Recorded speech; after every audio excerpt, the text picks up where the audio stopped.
Здравствуйте!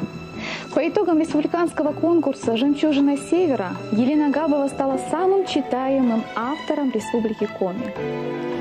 Недавно в библиотеку пришла новая книга Елены Габовой «Осторожно, каникулы», куда вошли 3 произведения писательницы. Они все о подростках и для подростков. Например, в повести «Осторожно, каникулы» речь идет о первых чувствах, о первой влюбленности и влекущей за собой ревностью. Однажды летом девочка Кира работала аниматором в парке, проводила экскурсию. Туда же пришел Борька со своим младшим братом. После экскурсии они гуляли вдоль реки, разговаривали. Но после этой прогулки стали появляться надписи «Федяйка, негодяйка». Кто-то решил таким образом отомстить Кире.